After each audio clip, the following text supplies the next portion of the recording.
উনার বক্তব্য বিরোধিতার খাতিরে বিরোধিতা করেন, কথার মধ্যে শক্তি নাই, বিরোধিতার মধ্যে শক্তি নাই তাদের। ব্যাংক উঠে হয়ে গেছে।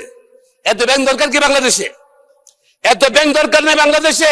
আমি প্রথমে বক্তব্যের শুরুতেই বাংলাদেশের প্রধানমন্ত্রী সংসদ নেতা জনাব তারেক রহমান সাহেবের সাম্প্রতিক মালয়েশিয়া এবং চীন সফরে বাংলাদেশের একটা অন্য উচ্চতা নিয়ে গেছেন, তাকে বাংলাদেশের মানুষের পক্ষ থেকে, আমার এলাকার মানুষের পক্ষ থেকে ধন্যবাদ জানাচ্ছি। শ্রদ্ধার স্মরণ করছি শহীদ প্রেসিডেন্ট জিয়াউর রহমানকে, স্বাধীনতা ঘোষক। শ্রদ্ধার স্মরণ করছি যিনি স্বৈরাচারের বিরুদ্ধে আন্দোলন করতে গিয়ে নিজেকে তিলে তিলে শেষ করে দিয়েছেন, আমাদের দেশ নেত্রী, আমাদের মা বেগম খালেদা জিয়াকে। মাননীয় স্পিকার, এই বাজেট নিয়ে বক্তব্যের আগেই আমি স্বাধীনতা সংগ্রামে স্বাধীনতা সংগ্রামে বীর যারা জীবন দিয়েছেন এই দেশের জন্য তাদের শ্রদ্ধা জানাচ্ছি। জুলাইয়ের আগস্টে যারা আত্মীয় দিয়েছেন বাংলাদেশে গণতন্ত্র পুনঃপ্রতিষ্ঠার জন্য, আইনের শাসন পুনঃপ্রতিষ্ঠার জন্য তাদের আত্মার প্রতি। মাননীয় স্পিকার, সময় অত্যন্ত সংক্ষিপ্ত, তো আমি যা বলতে চাচ্ছি, আমাদের যে বাজেট ঘাটতি বাজেট সব জায়গাতে হয়। বাংলার রেকর্ড দেখেন, সবসময় ঘাটতি বাজেটে আছে। ঘাটতি বাজেটে এই বাজেট হলো ভিশন, যে আগামী 1 বছর বাংলাদেশের কিভাবে উন্নয়ন হবে, পরিকল্পনা। সুতরাং এই বাজেটটায় অনেক সামাজিক সুরক্ষার কথা বলা আছে, ফ্যামিলি কার্ড, কৃষক কার্ডের কথা বলা আছে, মাঠ পর্যায়ে, গ্রাম পর্যায়ে টাকা যাবে, গ্রামের মানি সার্কুলেশন বাড়বে বলা আছে। মাননীয় স্পিকার, আপনার সাধারণ যুবকদের কথা বলা আছে, কি যুবকদেরকে ট্রেনিং দেবো, যুবকদেরকে কর্মসংস্থান দেবো, সার্বিক উন্নয়নের কথা বলা আছে, যেটা আমি সঙ্গে বলতে হচ্ছে। কিন্তু বাজেটে দেখেন, আমরা উত্তরাধিকার সূত্রে পেয়েছি, এই বাজেটে 9,38,000 কোটি টাকার বাজেট, এর মধ্যে 6,00,000 কোটি টাকা হলো সরকার পরিচালনা ব্যয়। এই যে সরকারি কর্মচারীর বেতন, পেনশন, ইনফ্রাস্ট্রাকচার, এগুলোই। আর 1,07,000 কোটি টাকা হলো আগে যে লোন নিয়েছিল ওদের ইন্টারেস্ট দেওয়া। তো 7,32,000 কোটি টাকা চলে যাচ্ছে। টাকাটা কোথায়, কি সিচুয়েশনে বাজারটা দেওয়া হয়েছে? মানে মাননীয় অর্থমন্ত্রী প্রধানমন্ত্রীর নেতৃত্বে 3 মাসের মাথায় ধ্বংসস্তূপ একটা অর্থনীতি, ব্যাংকিং ব্যবস্থা, লুটপাট, এর মধ্যে বাজেটটা দিয়েছে বলেই তো বাজেট দিয়ে কোনো সমালোচনা নেই খুব একটা। বিরোধী দলের আমার প্রিয় মাননীয় সংসদ সদস্যরা, নেতারা সমালোচনা করেন, কিন্তু অন্য সময় যে সমালোচনা হয়, যে শক্তি থাকে এই সমালোচনায়, উনার বক্তব্য বিরোধিতার খাতিরে বিরোধিতা করেন, কথার মধ্যে শক্তি নাই, বিরোধিতার মধ্যে শক্তি নাই তাদের।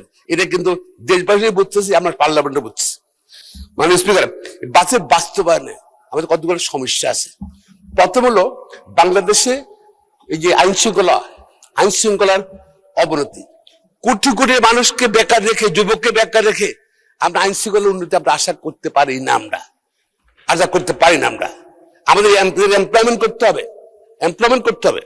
মাননীয় স্পিকার, আমরা কিভাবে এমপ্লয়মেন্ট করবো? আমাদের আরেকটা সমস্যা হলো কি, মানি লন্ডারিং।